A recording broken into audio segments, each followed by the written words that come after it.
아빠, 정말 미안해요. 꿈을 포기해야 될 것 같아요. 나 정말 의사 되고 싶었는데.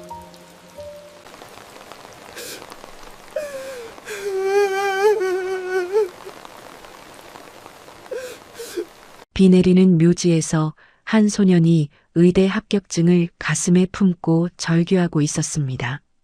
바로 그때 옆묘에 있던 재벌회장이 그 소년을 보고 숨이 턱 막혔습니다. 이럴 수가 있나? 회장은 그 자리에서 주저앉을 뻔했습니다. 왜 이 소년을 본 순간 재벌회장이 이렇게 충격을 받은 걸까요? 사연 시작 전 구독과 좋아요 눌러주시고 어디에서 듣고 계신지 댓글 남겨주세요. 그곳에 오늘의 행운이 깃들길 기원할게요. 진실의 사연 시작합니다. 이 이야기는 그날 새벽으로 거슬러 올라가야 합니다. 새벽 4시 저는 철거 예정 쪽방촌의 제 원룸으로 돌아왔습니다. 차가운 바람이 뺨을 스치며 손가락 끝이 시려왔어요. 호우 입김을 불며 낡은 문을 열자 형광등이 깜빡이며 꺼졌습니다. 책상 위에 하얀 봉투가 놓여 있는 게 보였어요. 의대 수석 합격 통지서였죠. 저는 봉투를 손에 들고 한참을 바라봤습니다. 합격은 했는데 혼잣말이 새어나왔어요. 통지서 구석에 적힌 등록금 액수를 보니까 가슴이 답답해졌습니다. 아르바이트를 마치고 근처 편의점으로 향했어요. 유통기한이 임박한 도시락 코너 앞에 서서 반값 할인 스티커가 붙은 김밥 도시락을 집어들었습니다. 계산을 마치고 근처 공원 벤치에 앉아 도시락을 열었죠. 조금 시큼한 냄새가 올라왔지만 저는 개의치 않고 젓가락을 들었어요. 핸드폰을 꺼내 의대 등록금 대출 조건을 검색했습니다. 여러 글들이 뜨기 시작했지만 보증인도 담보도 안정적인 소득도 없는 제게는 모두 그림의 떡이었어요. 핸드폰을 내려놓고 하늘을 올려다봤습니다. 차가운 바람이 뺨을 스치고 지나갔어요. 다음 날 오후 2시 저는 지하철을 타고 성북구로 향했습니다. 오늘은 아버지의 기일이었거든요. 해마다 이날만큼은 잊지 않고 찾아갔죠. 공동묘지에 도착하니 비가 잔잔히 내리고 있었습니다. 바람은 조금 차가웠고 묘비들 위로 고른 빗줄기가 떨어지고 있었어요. 숨을 한번 고르고 저는 천천히 걸음을 옮겼습니다. 작은 꽃다발과 합격 통지서를 들고 아버지 묘 앞에 무릎을 꿇었어요. 손에 땀이 잔뜩 배어 있었고 무릎이 땅에 닿는 순간 다리가 풀리는 느낌이었어요. 아빠, 저 왔어요. 많이 늦었죠. 제 입에서 먼저 이런 말이 나왔습니다. 일찍 오려고 했는데 목소리가 떨렸습니다. 입술이 자꾸 달달 떨려서 저는 한번 깊게 숨을 들이마셨습니다. 오늘 아빠한테 꼭 들려주고 싶은 소식이 있어서요. 말끝이 길어졌습니다. 합격 통지서를 펼쳐 보이며 제 눈가가 촉촉해졌어요. 흰 종이 위에 적힌 제 이름과 합격이라는 글자가 또렷하게 보였습니다. 아빠, 나 드디어 해냈어요. 나 의사 됐어요. 수석으로 합격했어요. 저는 종이를 꼭 쥔 채 천천히 한 글자씩 읽어내려가며 되뇌었습니다. 아빠, 나 진짜 여기까지 왔어요. 우리 둘이 같이 버틴 결과예요. 아빠가 없었으면 여기까지 올 힘도 못 냈을 거예요. 하지만 곧 목이 메어 말을 이어가지 못했습니다. 숨소리가 거칠어지고 입을 열면 바로 울음이 터질 것 같아서 입술을 꽉 깨물었습니다. 근데 제가 겨우 소리를 짜내듯 내뱉었어요. 근데 돈이 없어서 못 갈 것 같아요. 어깨가 떨리기 시작했어요. 19년 동안 홀로 버텨온 모든 고생이 한꺼번에 밀려왔습니다. 손으로 무릎을 꼭 눌러도 떨림이 멈추지 않았습니다. 입술까지 덜덜 떨려서 저는 이를 꼭 악물고 숨을 들이켰어요. 아르바이트도 하고 공부도 하고 아르바이트도 하느라 잠줄이고 밥도 덜 먹고 해볼 거 다 해봤어요. 친구들 만나는 것도 다 줄이고 놀러도 안 다니고 진짜 딴길 안 세고 여기까지 왔어요. 정말 열심히 살았는데 왜 이렇게 힘들까요? 아빠, 제가 뭘 더 해야 돼요? 어디까지 더 버텨야 돼요? 이렇게 해도 안 되면 저는 앞으로 뭘 믿고 살아야 돼요, 아빠. 눈물이 방울방울 떨어져 젖은 흙 위로 섞여 내려갔지만 저는 고개를 숙인 채 계속 중얼거렸습니다. 그래도 아빠, 저 포기하고 싶지는 않아요. 그래서 이렇게 먼저 왔어요. 저 좀 도와줘요, 아빠. 한 번만, 딱 한 번만 제 편 좀 들어주세요. 저 진짜로 더 버텨볼게요. 눈물이 뺨을 타고 흘러내렸어요. 저는 어릴 때부터 슬플 때마다 해오던 습관대로 왼쪽 가슴을 꾹 눌렀습니다. 마치 그곳에 있는 아픔을 달래려는 듯이 말이에요. 그때 저는 몰랐습니다. 묘지 입구에서 검은색 고급 승용차 한 대가 멈춰서 있었고 그 차에서 내린 한태산이라는 사람이 저를 지켜보고 있었다는 걸요. 나중에야 알게 된 일이지만 한태산은 자신의 아들 묘지에서 서글프게 우는 청년을 돌려보낼 수가 없었습니다. 차고겠지 하고 지켜보고 있었습니다. 저 멀리서 들려오는 젊은 남자의 낮은 흐느낌이 느껴졌죠. 그런데 무릎 꿇고 앉아있는 제 모습을 본 한태산의 표정이 순간 굳어졌습니다. 그 순간이었어요. 제가 왼쪽 가슴을 꾹 누르는 모습을 본 한태산의 심장이 쿵 내려앉았습니다. 나중에 알게 된 사실이지만 19년 전 교통사고로 잃은 한태산의 아들이 어릴 때 똑같이 하던 버릇이었거든요. 한태산의 다리에 힘이 풀렸어요. 너무나 똑같은 그 제스처에 가슴 깊은 곳에서 무언가가 꿈틀거렸습니다. 설마. 한태산의 입술이 떨렸어요. 하지만 곧 고개를 가로저었습니다. 한태산은 그냥 아들과 비슷한 나이의 청년이 우연히 비슷한 행동을 했을 뿐이라고 생각하려 했거든요. 이제 저는 일어나 묘지를 떠나기 시작했습니다. 한태산은 멍하니 제 뒷모습을 바라보며 서 있었어요. 가슴 깊숙한 곳에서 19년 전의 기억들이 파도처럼 밀려왔습니다. 이기사. 한태산이 떨리는 목소리로 불렀어요. 저 청년을 따라가 보게. 운전기사가 급히 차를 몰고 저를 뒤따랐지만 저는 이미 지하철역 안으로 사라진 후였습니다. 한태산은 차 안에서 한동안 멍하니 앉아 있었어요. 제 뒷모습이 자꾸만 눈에 밟혔죠. 집에 돌아온 저는 목에 걸린 낡은 은색 펜던트를 만지작거렸습니다. 아버지가 마지막으로 남겨준 유일한 유품이었어요.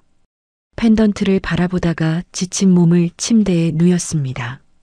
한편 한태산은 서재에서 아들과 며느리의 사진을 꺼내보고 있었어요. 사진 속 아들의 모습과 오늘 본 청년의 뒷모습이 자꾸 겹쳐 보였습니다. 설마, 그럴 리가. 하지만 한태산은 좀처럼 잠을 이룰 수 없었어요. 제가 왼쪽 가슴을 누르는 모습이 계속 머릿속에서 맴돌았거든요.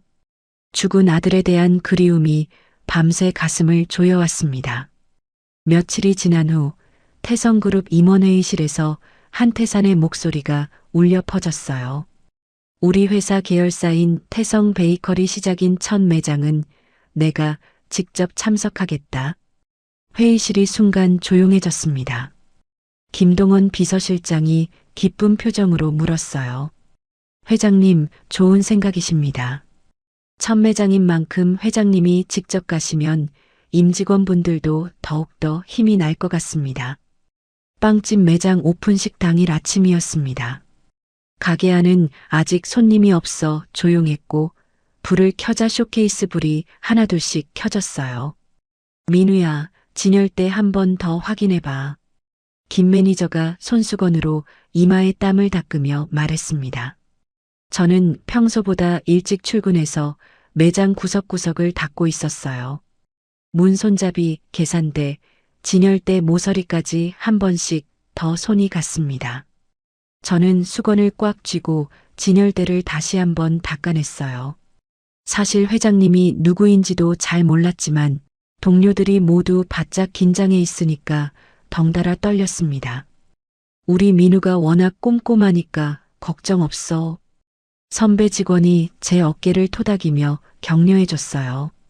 어제도 퇴근 늦게까지 줄 맞추고 스티커 다시 붙였잖아. 그런 사람 많지 않아. 그렇게 말하면서도 손가락으로 진열대를 한 번 더 훑어보고 있었죠. 선배 직원이 제 어깨를 토닥이며 격려해줬어요. 그렇게 말하면서도 손가락으로 진열대를 한 번 더 훑어보고 있었죠. 회장님이 오시면 어떻게 인사해야 하나요? 저는 조심스럽게 물어봤습니다. 괜히 말 잘못하면 안 될 것 같아서요. 그냥 90도로 깊숙하게 인사하면 돼. 괜히 말 걸지 말고. 김 매니저가 손짓을 하며 설명했어요. 눈은 똑바로, 허리는 깊게. 인사만 반듯하게 하면 된다. 나머지는 우리가 알아서 할게. 네, 매니저님. 실수 안 하겠습니다. 저는 배 앞에서 두 손을 꼭 모으고 인사하는 연습을 한 번 더 해봤습니다. 오전 10시 정각 매장 앞 도로에 검은색 고급 승용차가 천천히 다가와 멈춰 섰습니다. 차에서 내린 남성의 모습이 유리창 너머로 보였어요. 바로 한태산 회장이었죠. 나중에 알게 된 일이지만 한태산은 차 안에서도 계속 망설이고 있었다고 합니다. 정말 그 청년을 다시 볼 수 있을지, 혹시 착각이었던 건 아닌지 말이에요. 자, 모든 직원분들, 일렬로 서서 인사 준비. 김 매니저가 다급하게 소리치며 앞장섰습니다. 저희는 모두 매장 입구 쪽으로 줄지어 서서 고개를 숙였어요. 제 심장도 쿵쾅쿵쾅 뛰기 시작했습니다. 한태산이 매장 문을 열고 들어오자 달콤한 빵 냄새와 따뜻한 형광등 불빛이 먼저 맞아줬어요.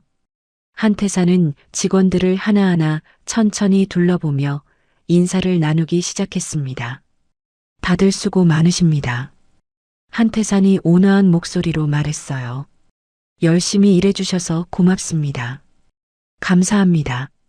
직원들이 일제히 목소리를 높여 대답했습니다. 그런데 바로 그때였어요. 진열대 앞에서 빵을 가지런히 정리하고 있던 제 뒷모습을 본 순간 한태산의 심장이 쿵 떨어지는 것 같았습니다. 김 실장. 한태산이 옆에 서 있던 김동원 비서실장의 팔꿈치를 살짝 건드리며 조용히 속삭였어요. 네, 회장님. 김동원이 고개를 기울이며 대답했습니다. 저기, 빵 정리하고 있는 직원 말인데. 한태산의 목소리가 미세하게 떨리고 있었어요. 한번 확인해 보게. 김동원은 회장님의 표정이 심상치 않다는 걸 눈치챘습니다. 고개를 끄덕이며 제게 천천히 다가왔어요. 안녕하세요.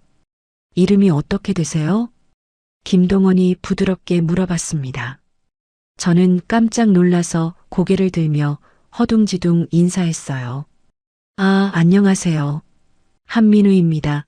여기서 일한 지는 얼마나 되셨나요? 김동원이 미소를 지으며 계속 질문했습니다. 2달 정도 됐습니다. 저는 손을 앞치마에 닦으며 정중하게 대답했어요. 그런데 그 순간이었습니다. 분주하게 움직이다가 바닥에 떨어진 집게를 주우려고 허리를 숙였는데 제 유니폼 깃 사이로 낡은 은색 펜던트가 툭 하고 튀어나왔어요. 그 펜던트를 본 김동원의 얼굴이 순간 백지장처럼 하얗게 질렸습니다. 입술이 파르르 떨리기 시작했어요. 19년 전 한태산 회장이 아들에게만 주었던 세상에 단 하나뿐인 그 물건이었거든요. 김동원이 눈을 크게 뜨며 한태산을 바라봤습니다. 한태산도 멀리서 그 펜던트를 보자마자 다리에 힘이 풀렸어요. 회장님, 김동원이 급히 한태산에게 다가가서 귓속말로 속삭였습니다. 저 펜던트 보이세요? 김동원의 목소리가 바들바들 떨렸어요. 그 아이가 차고 있는 게 혹시? 한태산은 온몸에 전율이 흘렀습니다. 19년 동안 찾아 헤맸던 손자가 바로 자신의 계열사에서 일하고 있을 줄이야요. 한태산이 깊숙하게 숨을 들이쉬고 떨리는 발걸음으로 제게 다가왔습니다. 다른 직원들은 숨을 죽이고 지켜보고 있었어요. 이름이 뭐라고 했나? 한태산이 목소리를 가다듬으며 다시 물어봤어요. 한민우라고 합니다. 제가 더욱 깊숙하게 고개를 숙이며 대답했습니다. 그 순간 한태산은 더 이상 의심할 여지가 없었어요. 19년 전 며느리가 태어날 아이를 위해 정성껏 지어준 그 이름이었거든요.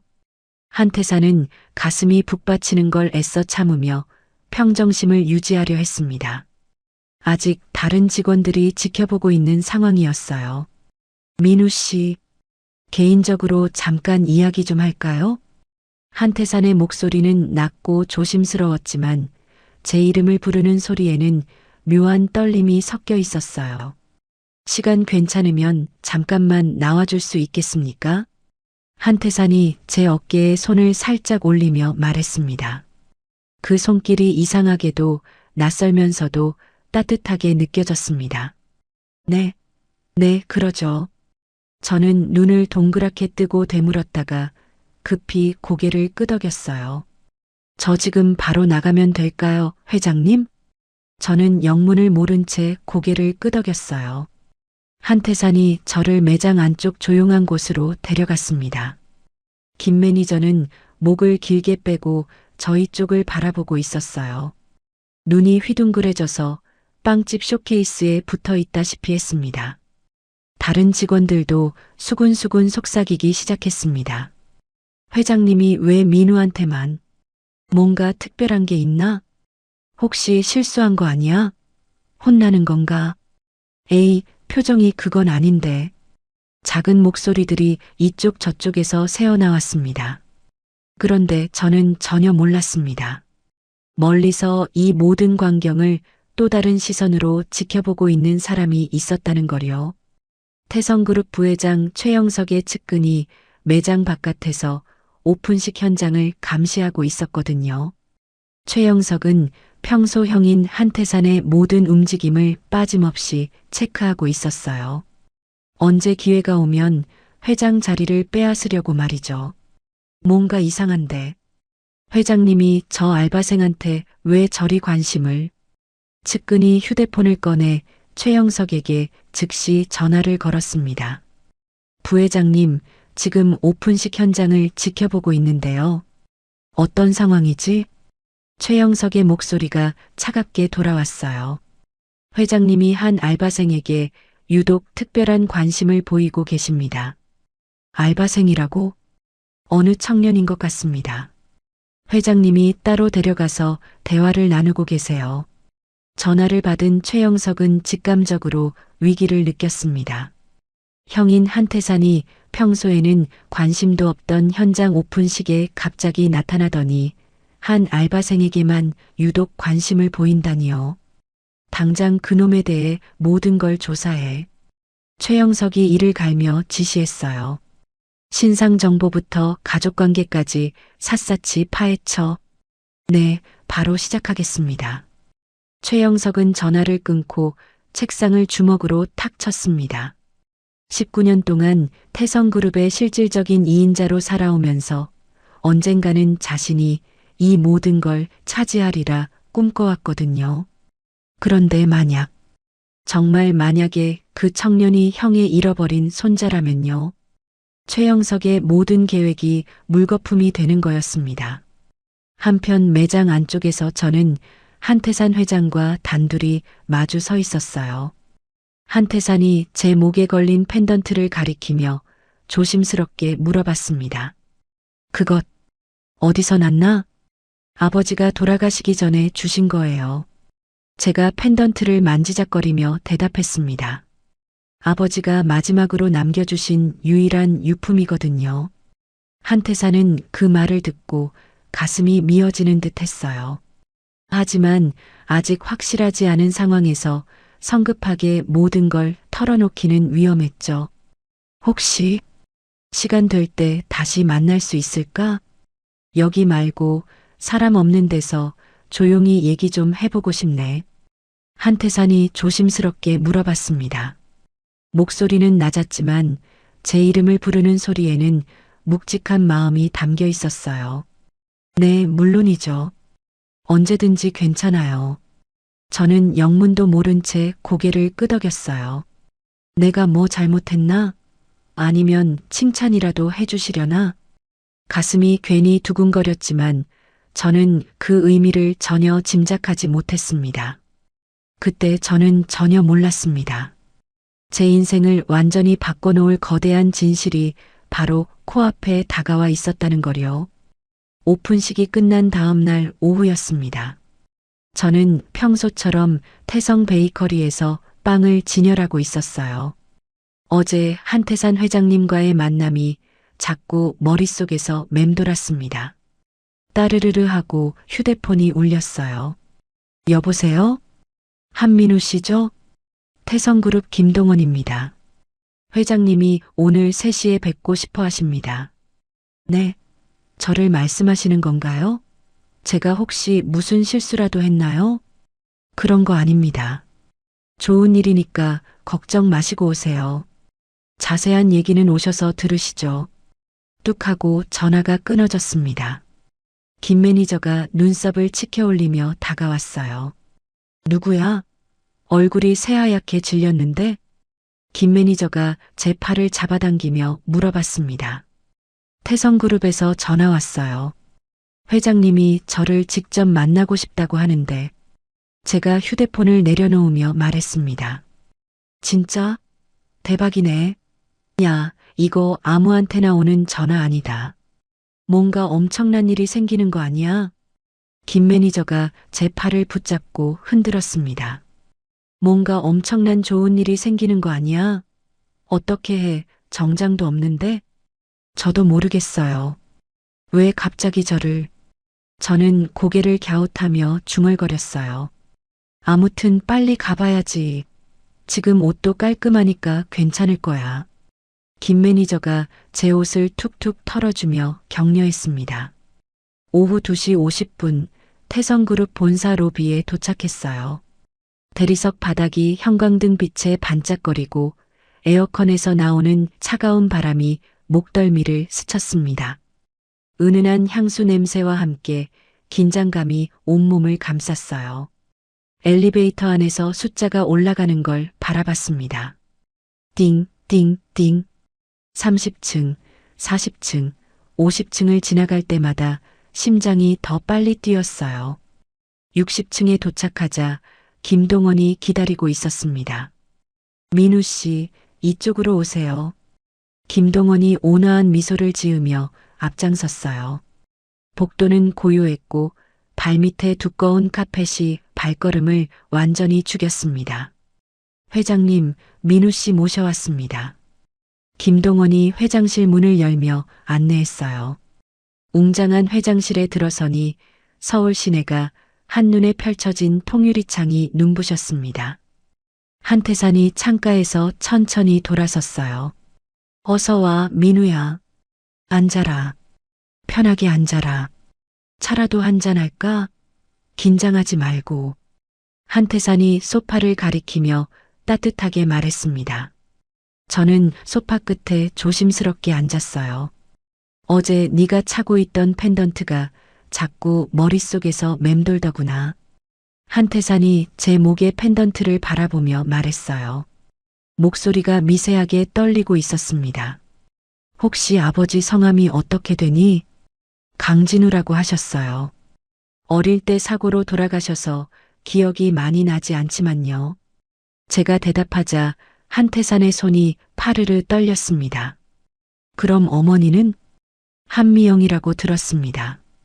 저도 어렸을 때 돌아가셔서 직접 기억은 없고 고아원 선생님이 알려주신 거예요. 한태산이 갑자기 일어나 창가로 걸어갔습니다.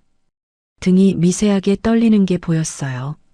민우야, 혹시 특별한 부탁이 하나 있는데 들어줄 수 있겠나? 한태산이 창밖을 바라보며 조심스럽게 말했습니다. 네, 무엇이든 말씀해 주세요. 간단한 검사에 협조해 줄 수 있겠나? DNA 검사 같은 거 말이야. DNA 검사요? 왜 갑자기 그런 걸? 저는 깜짝 놀라서 되물었습니다. 왜 갑자기 그런 검사를? 혹시 제가 뭔가 잘못한 게 있나요? 가게에서 문제된 일이 있었나요? 아니다. 전혀 그런 게 아니야. 한태산의 목소리에 간절함이 묻어났습니다. 한태산이 급히 손을 저으며 돌아섰어요. 아니에요. 괜찮습니다. 회장님이 부탁하시는 건데요. 고맙다. 내일 김 실장이 연락할 테니까 병원에 가보자. 그리고 이 일은 아무에게도 말하지 마라. 네, 알겠습니다. 회장실을 나와 엘리베이터 앞에서 기다리고 있는데 뒤에서 딱딱한 구두 소리가 들렸습니다. 자니가 한민우 군인가? 뒤를 돌아보니 정장을 입은 중년 남성이 서 있었어요. 입꼬리에는 미소가 걸려 있었지만 눈빛은 차갑기만 했습니다. 네, 그렇습니다. 저는 어색하게 고개를 숙이며 대답했어요. 나는 태성그룹 부회장 최영석이야. 최영석이 한 걸음씩 천천히 다가오며 말했습니다. 걸을 때마다 구두 소리가 바닥에 딱딱 울렸어요. 방금 우리 회장님과 만났다고 들었는데 무슨 일로 왔나? 최영석의 목소리는 부드러웠지만 압박감이 느껴졌습니다. 손을 등 뒤로 깍지 끼고 서 있는 모습이 위압적이었어요. 네, 잠깐 인사만 드렸습니다. 이렇게 직접 불러주셔서 저도 많이 놀랐습니다. 제가 대답하자 최영석이 저를 위아래로 훑어봤습니다. 마치 물건을 감정하듯 꼼꼼히 살펴보고 있었어요. 그래, 참 신기하네.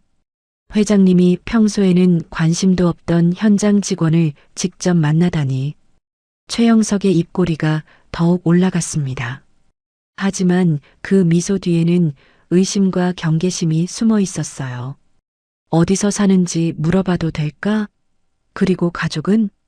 신촌 근처에서 혼자 살고 있어요.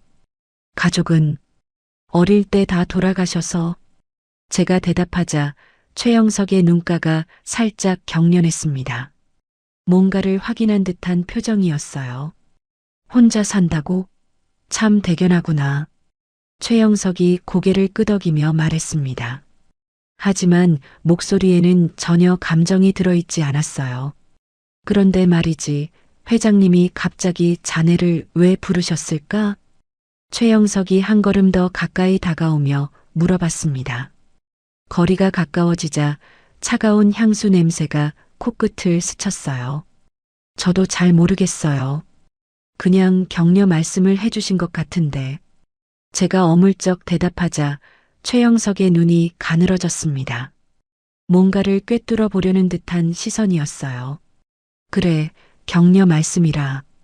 최영석이 중얼거리며 턱을 매만졌습니다. 손가락으로 턱을 톡톡 두드리는 소리가 복도에 울렸어요. 띵하고 엘리베이터가 도착했습니다. 자네 같은 청년이 열심히 일하는 모습을 보니 기특하네. 최영석이 말했지만 표정은 전혀 기특하다는 느낌이 없었어요. 오히려 뭔가 계산하고 있는 것 같았습니다.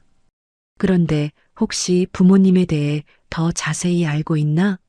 언제 돌아가셨고 어떤 사고였는지.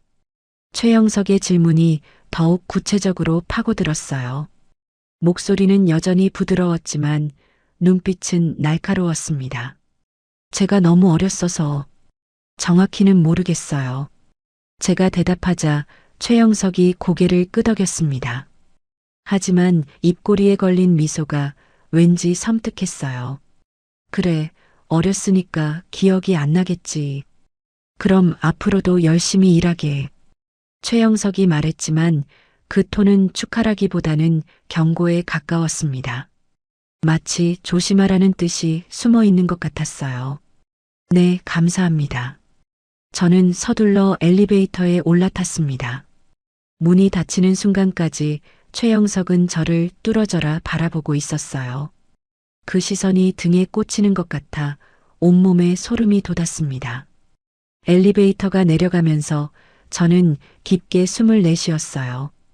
최영석의 마지막 눈빛이 자꾸만 떠올랐습니다. 분명 미소를 짓고 있었는데 왜 그렇게 무서웠을까요? 뭔가 숨겨진 의도가 있는 것 같았거든요. 한편 최영석은 엘리베이터가 내려간 후에도 한참을 그 자리에 서 있었어요. 입꼬리에 가짜 미소가 서서히 사라지고 차갑고 냉혹한 표정이 드러났습니다. 19년 전과 똑같은 이름, 똑같은 나이. 최영석이 중얼거리며 주먹을 꽉 쥐었어요. 즉시 사무실로 돌아간 최영석은 책상에 앉자마자 내 손을 눌렀습니다. 조사팀장 당장 올라와. 몇 분 후 조사팀장이 들어왔어요. 부회장님 급하게 부르셨는데. 한민우라는 놈 19살 태성 베이커리 알바생. 지금부터 이자에 대해 모든 걸 파헤쳐. 최영석의 목소리에 도끼가 서렸습니다. 책상을 주먹으로 탁 치며 일어섰어요. 태어난 곳부터 지금까지의 모든 기록, 특히 부모가 누구였는지, 언제 어떻게 죽었는지까지 샅샅이 뒤져봐. 네, 알겠습니다. 그런데 얼마나 급한? 내일까지. 아니, 오늘 밤에라도 뭔가 나오면 즉시 보고해. 최영석이 창밖을 바라보며 이를 갈았어요. 그리고 회장님이 그 놈과 무슨 일을 벌이는지도 알아내. 최영석이 책상 서랍에서 오래된 사진을 꺼냈어요. 19년 전 교통사고로 죽은 조카 부부의 사진이었습니다. 이미 한번 정리했다고 생각했는데 또 나타나다니. 최영석이 사진을 구겨지며 중얼거렸어요. 부회장님, 혹시 그때 그 일과 관련이? 아무것도 못 들었어. 빨리 가서 조사나 해. 최영석이 손을 흔들며 조사팀장을 내보냈습니다. 혼자 남은 사무실에서 최영석은 창밖 야경을 바라보며 차갑게 웃었어요. 19년 동안 내가 이 자리를 지켜왔는데 이제 와서 회방꾼이 나타나다니. 최영석의 손이 파르르 떨렸습니다. 하지만 이번에도 가만두지는 않겠어. 절대로. 저는 지하철에 앉아 오늘 있었던 일을 곱씹어 봤어요. 한태산 회장님의 따뜻한 눈빛과 최영석 부회장의 차가운 시선이 너무나 대조적이었습니다. 특히 최영석의 마지막 눈빛이 자꾸만 떠올랐어요. 분명 웃고 있었는데 왜 그렇게 섬뜩했을까요? 휴대폰을 꺼내 김 매니저에게 문자를 보냈습니다. 잘 끝났어요. 곧 갈게요. 하지만 마음 한구석에는 여전히 불안감이 자리 잡고 있었어요. 뭔가 큰 일에 휘말린 것 같은 예감이 들었거든요. 그때 저는 전혀 몰랐습니다. 며칠 후면 제 인생을 완전히 바꿀 DNA 검사 결과가 나올 거라는 것도, 그리고 누군가가 저를 위험한 존재로 여기며 제거하려는 계획을 세우기 시작했다는 것도 말이에요. DNA 검사를 받은 지 3일째 되는 오후였습니다. 저는 태성 베이커리에서 빵을 정리하면서도 자꾸만 휴대폰을 확인하고 있었어요. 가슴이 답답하고 손바닥에 계속 땀이 맺혔습니다. 따르르르 하고 휴대폰이 울렸어요. 민우 씨, 김동원입니다. 지금 당장 본사로 오세요. 김동원의 목소리가 떨리고 있었어요. 태성그룹 본사 60층에 도착하니 한태산이 창가에 서 있었습니다. 손에 흰 봉투를 꽉 쥐고 있었어요. 민우야, 앉아라. 한태산이 소파를 가리키며 말했습니다. 평소와 달리 반말을 쓰는 게 이상했어요. 결과가 나왔다. 한태산이 서류를 테이블 위에 올려놓았습니다. 99.9% 친자관계가 확실해. 친자관계요? 저는 깜짝 놀라서 되물었어요. 민우야, 넌 내 손자야. 19년 전 교통사고로 죽은 줄 알았던 내 손자였어. 한태산의 눈에서 눈물이 흘러내렸습니다. 손자라고요? 그럴 리가. 강진우는 내 아들이고 넌 손자야. 저는 머리가 하얗게 되는 것 같았어요. 이 모든 게 꿈 같았습니다. 바로 그때 회장실 문이 열리며 최영석이 들어왔어요. 형님, 무슨 일이? 최영석이 말하다가 테이블 위에 DNA 결과서를 봤습니다. 얼굴이 순간 새하얗게 질렸어요. 이게 뭡니까? 최영석이 서류를 집어들며 물어봤습니다. 손이 미세하게 떨리고 있었어요. 형석아, 민우가 우리 진우의 아들이야. 내 손자였어. 한태산이 환하게 웃으며 말했습니다. 최영석은 결과서를 보더니 뒷걸음질을 쳤어요. 입술을 꽉 깨물며 주먹을 쥐었다 폈다 반복했습니다. 설마, 그럴 리가. 19년 전에 분명히. 최영석이 중얼거리다가 급히 입을 다물었어요. 김 실장. 한태산이 김동원을 불렀습니다. 네, 회장님. 19년 전 교통사고에 대해 다시 조사해. 당시 경찰 수사 기록부터 시작해서 모든 걸 다시 파헤쳐봐. 한태산의 목소리에 강한 의지가 담겨 있었어요. 왜 민우만 혼자 살아남았는지, 왜 시신을 찾을 수 없었는지, 반드시 진실을 밝혀낼 거야. 최영석의 얼굴이 더욱 굳어졌습니다. 이마에 식은땀이 송글송글 맺혔어요. 형님, 굳이 그런 옛날 일을. 이미 다 끝난 일인데요. 최영석이 억지로 미소를 지으며 말했습니다. 하지만 그 미소가 어색하게 떨리고 있었어요. 아니야. 분명 뭔가 있을 거야. 한태산이 단호하게 말했어요. 그럼 저는 이만 가보겠습니다. 최영석이 고개를 숙이며 말했습니다. 걸어나가면서 주먹을 꽉 쥐고 있는 게 보였어요. 한태산과 이야기를 마치고 집에 돌아온 저는 아직도 모든 게 믿어지지 않았습니다. 제가 정말 태성그룹 회장의 손자라니.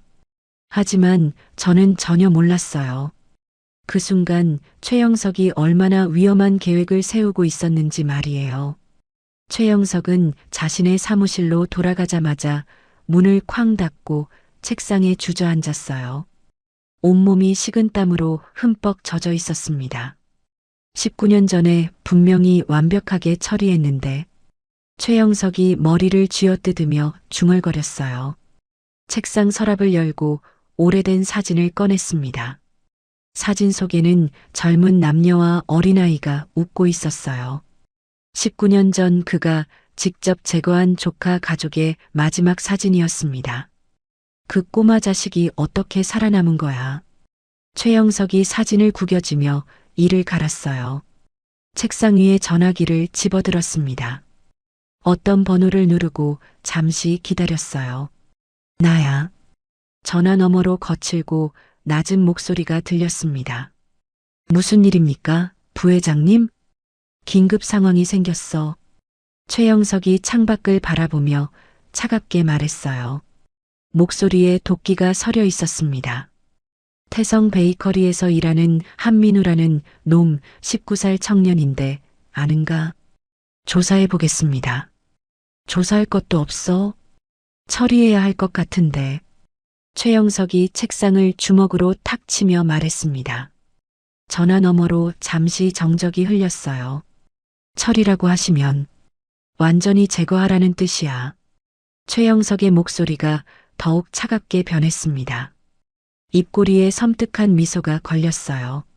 하지만 절대 사고처럼 보이게 해야 해. 의심받으면 안 돼. 어떤 방법으로 하시겠습니까? 네가 판단해. 교통사고든 뭐든 자연스럽게. 최영석이 사진을 다시 보며 말했어요. 19년 전의 기억이 되살아났습니다. 언제까지 해드릴까요? 빠를수록 좋아. 늦어봐야 일주일 안에. 최영석이 펜을 돌리며 말했습니다. 그런데 이번에는 확실하게 해. 19년 전처럼 실수하면 안 돼. 19년 전에 무슨 일이 있었습니까? 전화 너머 남자의 목소리에 궁금증이 묻어났어요. 묻지 마. 그냥 확실하게 처리하기만 하면 돼. 최영석이 목소리를 낮추며 말했습니다. 대가는 평소의 10배. 하지만 완벽해야 해. 알겠습니다. 며칠 안에 연락드리겠습니다. 전화가 끊어진 후 최영석은 의자에 깊숙이 몸을 맡겼어요. 창밖으로 서울의 야경이 반짝이고 있었습니다. 19년 동안 내가 이 자리를 지켜왔는데 최영석이 주먹을 꽉 쥐며 중얼거렸어요. 이제 와서 그 자식이 나타나서 모든 걸 망칠 수는 없어. 최영석의 눈에 냉혹한 빛이 번뜩였습니다. 책상 서랍에서 또 다른 사진을 꺼냈어요. 태성그룹 회장 취임식 사진이었습니다. 한태산 옆에 서 있는 자신의 모습이 보였어요. 19년 전에 형수와 조카를 처리할 때도 이렇게 치밀하게 계획했었지. 최영석이 사진을 쓰다듬으며 회상했습니다. 교통사고로 위장해서 강에 빠뜨렸는데 그 꼬마만 어떻게 살아남은 거야? 최영석이 이를 갈며 일어났습니다. 사무실을 왔다 갔다 하며 걸었어요. 발걸음이 점점 빨라졌습니다. 이번에는 절대 실수하면 안 돼. 확실하게 끝내야 해. 최영석이 창가에 서서 밑을 내려다봤어요. 60층 높이에서 보는 도로의 자동차들이 개미처럼 작아 보였습니다. 저 높이에서 떨어지면 아니면 지하철에서 실족사고로 최영석이 온갖 방법들을 머릿속에서 그려봤어요. 다시 책상으로 돌아가 서랍에서 수첩을 꺼냈습니다. 거기에는 여러 사람들의 이름과 전화번호가 적혀 있었어요. 모두 어두운 일을 담당하는 사람들이었습니다. 혹시 모르니까 백업 계획도 세워놓아야겠어. 최영석이 또 다른 번호로 전화를 걸었어요. 접촉사고 전문가 있나? 네, 있습니다. 대기시켜놔. 곧 연락할 것 같아. 전화를 끊고 최영석은 소파에 앉았습니다. 턱을 괴고 깊은 생각에 빠졌어요. 민우 한민우 최영석이 그 이름을 되뇌이며 치를 떨었습니다. 최영석의 얼굴에 섬뜩한 미소가 번졌습니다. 그 미소 뒤에는 19년 동안 숨겨왔던 잔혹함이 드러나고 있었어요. 한편 저는 집에서 오늘 있었던 일을 곰곰이 생각해보고 있었습니다. 갑자기 제게 할아버지가 생겼다는 게 믿어지지 않았어요. 정말 내가 태성그룹 손자일까? 이제 혼자가 아니구나. 그런 생각을 하며 처음으로 마음이 따뜻해졌습니다. 하지만 저는 전혀 몰랐어요. 누군가가 저를 제거하려는 치밀한 계획을 세우고 있다는 것을 말이에요. 그날 새벽 5시경이었습니다. 저는 잠이 일찍 깨서 근처 24시간 편의점에 우유를 사러 나갔어요. 차가운 새벽 공기가 뺨을 스쳤고 가로등 불빛만이 적막한 골목길을 비추고 있었습니다. 편의점에서 우유를 사고 나오는데 뒤에서 갑자기 부르르르 하고 엔진 소리가 들렸어요. 저는 본능적으로 뒤를 돌아봤습니다. 검은색 승용차 한 대가 헤드라이트를 번쩍이며 제게 돌진하고 있었어요. 뭐야? 위험해. 저는 옆으로 몸을 날렸습니다. 그 순간 차가 제가 서 있던 자리를 지나쳐 아파트 담벼락을 꽝 하고 들이받았어요. 타이어 타는 냄새와 함께 하얀 연기가 피어올랐습니다. 운전석에서 헬멧을 쓴 남자 2명이 비틀거리며 나왔어요. 한 명은 이마에서 피를 흘리고 있었고 다른 한 명은 팔을 부여잡고 있었습니다. 젠장, 실패했어. 놈이 피했잖아. 그중 한 명이 거친 목소리로 중얼거렸어요. 어떻게 하지? 이대로 가면 안 되는데. 일단 여기서 벗어나자. 들키면 큰일이야.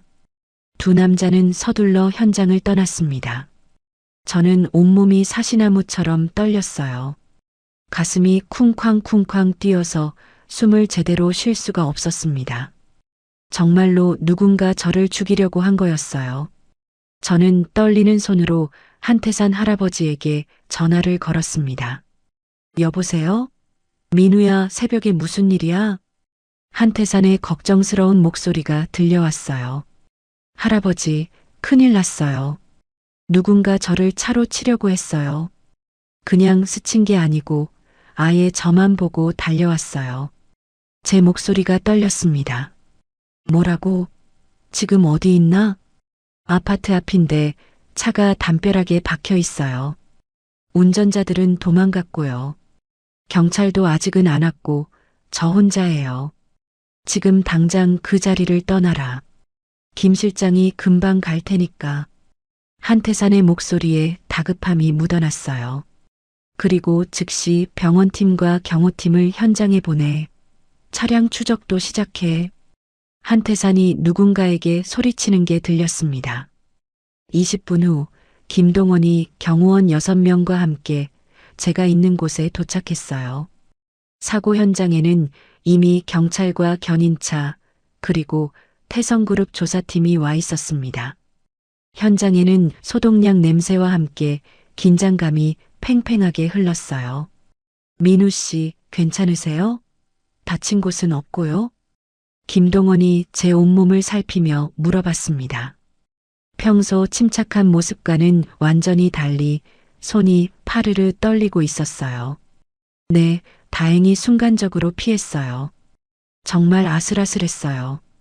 한 발만 늦었으면 그대로 치였을 거예요. 차량 번호는 확인했습니다. 지금 긴급 추적 중이에요. 김동원이 휴대폰을 꽉 쥐며 말했어요. 1시간 후 김동원의 휴대폰이 따르르르 울렸습니다. 네, 조사 결과 나왔나요? 김동원이 전화를 받더니 얼굴이 새하얗게 질렸어요. 손으로 이마를 짚으며 고개를 저었습니다. 뭐라고요? 그럴 수가. 확실합니까? 김동원의 목소리가 떨렸어요. 네, 즉시 회장님께 보고드리겠습니다. 전화를 끊고 김동원이 저를 바라봤습니다. 입술이 바들바들 떨리고 있었어요.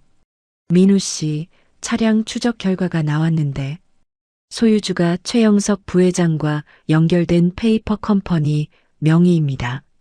제 심장이 발밑까지 쿵 떨어지는 것 같았어요. 역시 집안에서 벌어지는 일이구나 하는 생각이 머릿속을 스쳤습니다. 2시간 후 태성그룹 본사 60층 회장실이었습니다. 한태산은 창가에서 주먹을 꽉 쥐고 서 있었어요. 온몸이 분노로 부들부들 떨리고 있었습니다. 회장실 안에는 찬 바람이 돌고 있었고 한태산의 거친 숨소리만 들렸어요. 김 실장, 즉시 형석을 불러. 당장? 네, 바로 연락드리겠습니다. 한태산의 목소리가 얼음장처럼 차가웠습니다. 30분 후 회장실 문이 똑똑 소리를 내며 열렸어요. 최영석이 들어왔습니다. 평소와 다름없는 여유로운 미소를 띠고 있었지만 눈가가 미세하게 경련하고 있었어요. 형님, 이른 아침에 급하게 부르셔서 무슨 일이신지요? 최영석이 가죽 의자에 앉으며 다리를 꼬았습니다.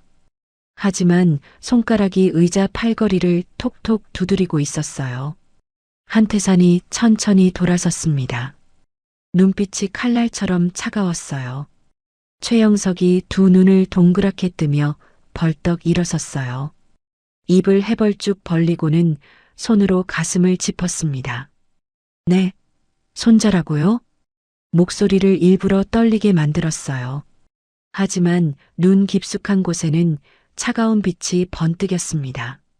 그럼 민우가 진우 형님의 최영석이 뒷걸음질을 치며 말했어요. 손으로 이마를 짚고 고개를 좌우로 저었습니다. 이럴 수가. 19년 만에. 억지로 감격한 표정을 지었지만 입꼬리가 미세하게 실룩거렸어요. DNA 검사까지 하셨다고요? 최영석이 놀란 듯 물어봤습니다. 하지만 주먹을 꽉 쥔 손가락이 파르르 떨리고 있었어요. 형석아, 내가 묻는 말에 정직하게 대답해라. 물론이죠, 형님. 무엇이든지. 최영석이 고개를 끄덕이며 말했어요. 하지만 목소리에 미세한 떨림이 섞여 있었습니다. 감히 내 손자를 건드렸느냐? 한태산의 목소리가 회장실 전체에 울렸어요. 최영석의 눈동자가 순간 흔들렸습니다. 하지만 즉시 억지로 놀란 표정을 지으며 벌떡 일어섰어요. 네, 무슨 말씀이신지. 민우에게 무슨 일이 생겼나요? 최영석이 눈을 크게 뜨며 물어봤습니다. 하지만 턱이 미세하게 경련하고 있었어요. 새벽에 누군가 민우를 차로 치려고 했어. 한태산이 책상을 주먹으로 쾅 치며 말했어요. 책상 위에 펜꽂이가 덜컹거렸습니다. 그 차가 내 회사 명이더라. 최영석이 두 손을 가슴에 올리며 뒷걸음질 쳤어요. 얼굴에 억지로 만든 충격이 떠올랐습니다. 설마요. 그런 일이 제 회사 차량이라고요? 그럴 리가 없는데요, 형님. 저는 상상도 못했습니다. 최영석이 목소리를 떨며 말했어요. 하지만 그 떨림이 너무 과장되어 보였습니다. 있을 수 없는 일인데 혹시 차량 도난 신고는 확인해 보셨나요? 최영석이 이마에 손을 올리며 말했어요. 식은땀이 손가락 사이로 흘러내렸습니다. 도난이라고? 한태산이 한 걸음 다가서며 말했어요. 최영석의 얼굴을 뚫어져라 바라봤습니다. 네, 분명 그럴 거예요. 제가 언제 민우를 해치려고. 최영석이 목을 가다듬으며 말했어요. 하지만 시선이 자꾸 창밖으로 향했습니다. 형님, 저도 너무 충격이에요. 누가 감히 제 차를 훔쳐서. 최영석이 주먹을 꽉 쥐며 분노한 척했어요. 하지만 입꼬리가 실룩거리고 있었습니다. 혹시라도 의심하시는 건 아니시겠죠? 최영석이 억울한 표정을 지으며 말했어요. 눈가에 억지로 만든 눈물까지 맺혔습니다. 제 손에 족보라도 올린다면 모를까 손자분을 해치다니요. 최영석이 가슴을 치며 말했어요. 그 제스처가 너무 과장되고 계산적이었습니다. 한태산은 최영석을 한참 바라보다가 고개를 돌렸어요. 그렇다면 철저히 조사해봐. 누가 내 손자를 노리는지. 네, 반드시 범인을 찾아내겠습니다. 최영석이 고개를 숙이며 대답했어요. 하지만 고개를 숙인 그의 얼굴에는 차가운 미소가 번지고 있었습니다. 회장실을 나온 최영석은 복도에서 잠시 멈춰 섰어요. 주변에 아무도 없는 걸 확인하고는 가면을 벗었습니다. 얼굴이 일그러지며 도끼가 서렸어요. 젠장할 놈들. 이렇게 간단한 일도 제대로 못하다니. 최영석이 이를 갈며 중얼거렸습니다. 민우 그 자식을 제거하는 건 실패했지만 이제는 다른 방법이 있어. 최영석은 자신의 사무실로 돌아가 책상에 앉았어요. 서랍에서 두꺼운 수첩을 꺼내 특정 페이지를 폈습니다. 김 실장의 조사가 본격화되기 전에 형님을 먼저 제거해야겠어. 최영석의 눈에 냉혹한 빛이 번뜩였어요. 휴대폰을 꺼내 어떤 번호로 전화를 걸었습니다. 병원 관계자 있나? 서울성 모병원 말이야. 네, 간호사 한 명 매수해 놓은 상태입니다. 좋아. 형님이 고혈압 때문에 곧 정기검진을 받으러 가실 거야. 최영석의 목소리에 도끼가 서렸어요. 링거에 독성 물질을 섞는 거야. 자연스러운 의료사고처럼 보이게. 알겠습니다. 준비하겠습니다. 전화를 끊고 최영석은 창밖을 바라봤습니다. 19년 전처럼 완벽하게 처리해야지. 한편 저는 한태산의 강력한 권유로 강남의 5성급 호텔 스위트룸에 머물게 되었어요. 24시간 경호가 붙었지만 할아버지가 걱정되어 밤마다 잠을 설쳤습니다. 창밖으로 보이는 도시의 네온 사인들이 흐릿하게 번져 보였어요. 며칠 후 한태산은 과도한 스트레스와 분노로 인해 몸에 이상 신호가 나타나기 시작했어요. 혈압이 급상승하며 어지럼증과 두통에 시달렸습니다. 김동원이 한태산의 창백한 얼굴과 떨리는 손을 보고 걱정스럽게 말했어요.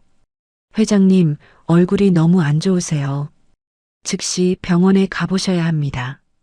아니야, 민우가 완전히 안전해진 후에. 한태산이 손을 저으며 말했어요. 하지만 갑자기 어지럼증 때문에 휘청거렸습니다. 회장님, 김동원이 급히 한태산을 부축했어요. 이대로는 안 됩니다. 정기검진이라도 받으셔야 해요. 한태산은 결국 김동원의 간청에 못 이겨 서울성 모병원에 가기로 했습니다. 그 소식을 들은 최영석은 사무실에서 섬뜩하게 웃었어요. 드디어 완전 범죄의 기회가 왔군. 최영석은 즉시 병원 내부자에게 연락해 세밀한 실행 계획을 완성했습니다. 이틀 후 한태산이 과로와 스트레스로 인한 급성 혈압 상승으로 서울성 모병원에 입원했어요. 그 소식을 들은 저는 할아버지의 안전이 걱정되어 호텔에서 급히 병원으로 향했습니다. 그때 저는 전혀 몰랐어요. 병원이 가장 위험한 전쟁터가 될 거라는 것을, 그리고 할아버지의 생명이 신락같이 위험해질 거라는 것을 말이에요. 서울성 모병원에 입원한 다음 날 아침이었습니다. 저는 새벽 6시에 병원에 도착했고 곧장 12층 VIP 병실로 올라갔어요. 복도에는 소독약 냄새가 진하게 풍겼고 하얀 형광등이 차가운 빛을 뿌리고 있어서 몸이 저절로 움츠려졌습니다. 병실 문을 열고 들어가니 한태산이 침대에서 링거를 맞고 계셨어요. 얼굴이 어제보다 많이 나아 보였고 표정도 한결 편안해 보였습니다. 민우야, 왜 이렇게 일찍 왔나? 호텔에서 푹 잤어? 한태산이 제 모습을 보고 반갑게 웃으며 말했어요. 할아버지 걱정돼서 잠을 제대로 못 잤어요. 계속 뒤척이기만 했다니까요. 제가 의자를 끌어와 침대 옆에 앉으며 대답했습니다. 아이고, 그럴 거 없는데. 할아버지는 이제 괜찮아졌어. 한태산이 제 손을 잡으며 말했어요. 손에 온기가 돌고 있었고 그 온기가 전해져 오니까 괜히 눈가가 뜨거워졌습니다. 혈압도 많이 안정됐고 의사가 내일 퇴원해도 된다고 하더라. 정말 다행이에요. 그래도 완전히 나을 때까지는 병원에 계셔야 해요. 너무 무리하시면 안 돼요. 제가 조금은 엄하게 말하자 한태산이 피식 웃었어요. 그래, 우리 의사 선생님이 그렇게 말하니까 말을 들어야지. 오전 10시경 간호사가 들어와서 링거를 교체했어요. 저는 의대에서 배운 습관으로 자연스럽게 손놀림과 링거를 주의 깊게 지켜봤습니다. 간호사님, 저 링거에는 어떤 성분이 들어있나요? 제가 궁금해서 물어봤어요. 혈압 안정제랑 영양수액이 들어있어요. 회장님 상태에 딱 맞춘 거라서 안심하셔도 돼요. 간호사가 밝게 웃으며 설명해 줬습니다. 그러시구나. 링거액 색깔도 맑고 깨끗하네요. 저는 링거백을 자세히 봤어요. 투명한 액체가 튜브를 따라 천천히 흘러내렸고 방울방울 떨어지는 것까지 눈에 들어왔습니다. 정오가 되자 병실 문이 똑똑 소리를 내며 열렸어요. 형님, 안녕하십니까? 문병 왔습니다. 최영석의 목소리가 들려왔고 저는 온몸이 그대로 굳어버렸습니다. 최영석이 과일 바구니를 들고 들어왔어요. 얼굴에는 걱정스러운 표정이 가득했지만 눈빛이 어딘지 차갑고 계산적인 느낌이었어요. 형님, 이게 무슨 일이에요? 갑자기 쓰러지셨다고 해서 얼마나 놀랐는지. 최영석이 눈가에 억지 눈물을 글썽이며 말했어요.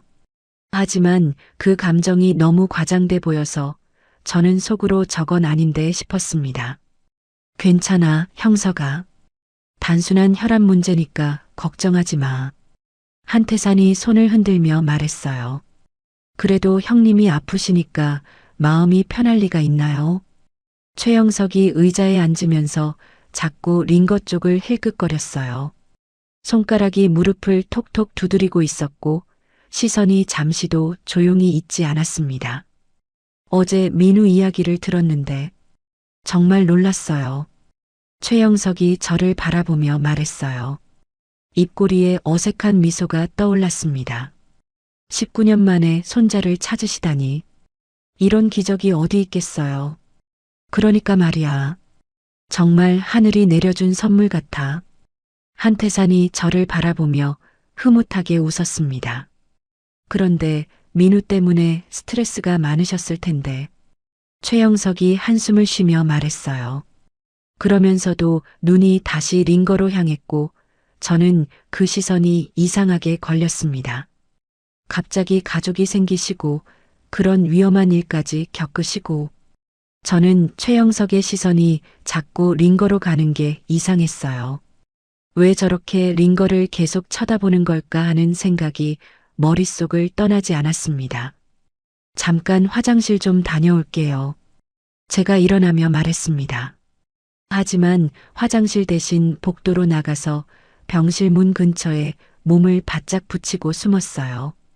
감시 카메라 사각지대였습니다. 문틈으로 병실 안을 조용히 지켜봤어요. 형님, 정말 많이 힘드셨겠어요. 최영석이 걱정스러운 표정을 지으며 말했습니다. 하지만 목소리에 진심이 느껴지지 않았고 어딘가 건조한 느낌이었어요. 그래도 이제 손자도 찾으셨으니까 좋으시겠어요. 그때 간호사가 들어왔습니다. 회장님, 검사 결과 확인하고 올게요. 10분만 기다려주세요. 알겠네. 수고해. 한태산이 고개를 끄덕였어요. 간호사가 서류를 들고 나갔고 병실에는 한태산과 최영석만 남았습니다. 바로 그 순간이었어요. 최영석이 갑자기 벌떡 일어났습니다. 주변을 재빨리 둘러보더니 링거 스탠드로 다가갔어요. 형님, 좀 더 편하게 쉬세요. 최영석이 자연스럽게 말하면서 재킷 안주머니에 손을 넣었습니다. 작은 주사기를 하나 꺼냈어요. 투명한 액체가 들어 있었습니다. 저는 숨이 멎을 것 같았어요. 가슴이 쿵 내려앉고 손에 땀이 배었습니다. 최영석이 주변을 다시 한번 확인하고는 링거백에 주사기를 찔렀습니다. 손이 미세하게 떨리면서 액체를 천천히 주입했어요. 링거액의 색깔이 아주 조금 변한 것 같았습니다. 이제 모든 게 끝이군. 최영석이 작은 목소리로 중얼거렸어요. 입꼬리에 차가운 미소가 떠올랐습니다. 주사기를 다시 주머니에 넣고 자리로 돌아갔어요. 마치 아무 일도 없었던 것처럼 의자에 앉았습니다. 형님, 링거 맞으시니까 좀 어떠세요? 최영석이 억지로 걱정스러운 표정을 지으며 물어봤습니다. 하지만 이마에 식은땀이 송글송글 맺혀 있었고 눈빛이 점점 날카로워지고 있었습니다. 저는 심장이 터질 것 같았습니다. 링거에 독을 넣었어요. 의대에서 배운 지식이 머릿속을 스쳤어요. 링거 색깔과 농도 변화는 절대 그냥 넘길 수 없는 위험 신호였습니다. 간호사가 돌아왔습니다. 검사 결과 아무 이상 없으시네요. 내일 오전에 퇴원하셔도 될 것 같아요. 다행이네. 정말 고맙네. 한태산이 안도하며 말했어요. 그럼 저는 이만 가보겠습니다, 형님. 최영석이 일어나며 말했습니다. 푹 쉬시고 하루빨리 나으세요. 최영석이 병실을 나가면서 복도에서 저와 마주쳤어요. 씩 웃으며 지나갔습니다. 그 미소가 너무 섬뜩했고 등줄기로 식은땀이 흘렀습니다. 저는 급히 병실로 뛰어들어갔습니다. 할아버지, 민우야, 왜 그래? 갑자기 뛰어들어와서 한태산이 깜짝 놀라며 물어봤어요. 링거를 당장 멈춰야 해요. 저는 링거 밸브를 급히 잠갔습니다. 민우야, 갑자기 왜 그래? 무슨 일이야? 할아버지, 링거 색깔 좀 보세요. 제가 링거백을 가리키며 말했어요.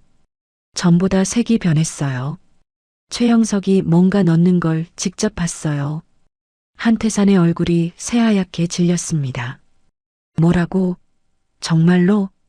네. 주사기로 독성 물질을 주입했어요. 분명해요. 저는 비상벨을 연달아 눌렀습니다. 손가락이 멈추질 않았고 심장이 요동쳤어요. 간호사가 황급히 뛰어왔어요. 무슨 일이세요? 왜 이렇게? 간호사님, 링거 성분 검사를 당장 해주세요. 제가 다급하게 외쳤습니다. 독성 검사도 해야 해요. 누군가 링거에 독을 넣었어요. 네, 그럴 리가 없는데. 간호사가 당황하며 말했어요. 제발 빨리 해주세요. 할아버지 생명이 위험해요. 제 목소리가 울먹거렸습니다. 30분 후 의사가 창백한 얼굴로 달려왔어요. 검사 결과가 나왔는데 믿을 수 없는 일이. 의사가 떨리는 목소리로 말했습니다. 링거에서 치명적인 독성 물질이 검출됐어요. 뭐라고? 한태산이 침대에서 벌떡 일어났습니다. 만약 10분만 더 투여됐다면 생명이 정말 위험했을 겁니다. 의사가 고개를 저으며 말했어요. 병원이 완전히 뒤집혔습니다.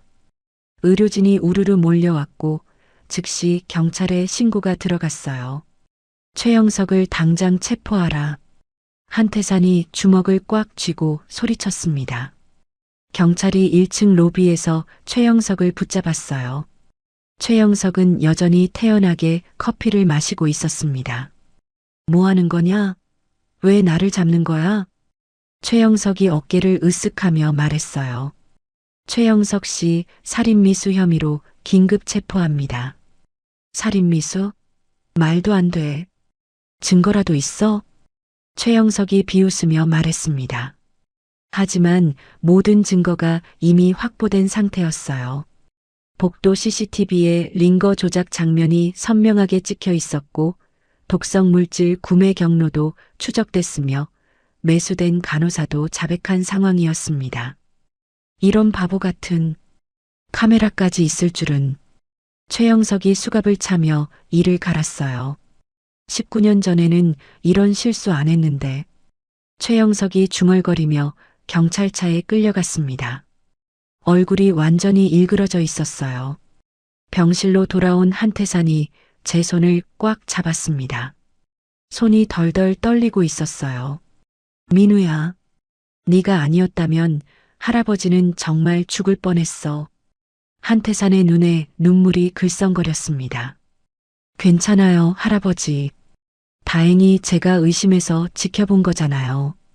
저도 눈물이 핑 돌았어요.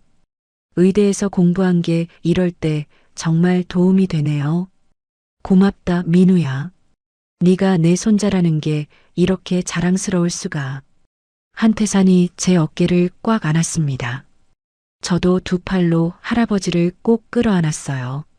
저는 그제야 정말로 실감했어요. 가족을 지켜냈다는 것을, 할아버지의 생명을 구했다는 것을 말이에요. 이제 정말 안전해졌어요, 할아버지. 최영석은 더 이상 우리를 위협할 수 없어요. 한태산이 고개를 끄덕이며 미소를 지었습니다. 그래, 이제 진짜 시작이야. 우리 할아버지와 손자의 진짜 시작 말이야. 창밖으로 따뜻한 오후 햇살이 들어왔고 병실 전체가 환하게 밝아졌어요. 마침내 모든 위험이 지나간 것 같았습니다. 최영석이 체포된 지 일주일이 지났습니다. 경찰 조사가 본격적으로 시작되고 그 과정에서 충격적인 진실이 하나씩 드러나기 시작했어요. 한태산은 태성그룹 본사 회장실에서 경찰서장의 전화를 받고 있었습니다. 제가 옆에 앉아 함께 듣고 있었어요. 회장님, 조사 결과 중대한 사실이 밝혀졌습니다.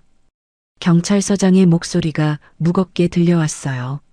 19년 전 교통사고도 최영석이 꾸민 일이었습니다. 한태산의 손이 파르르 떨리기 시작했고 얼굴이 새하얗게 질렸어요. 뭐라고 했나? 다시 한번 말해봐. 한태산의 목소리가 거칠어졌습니다.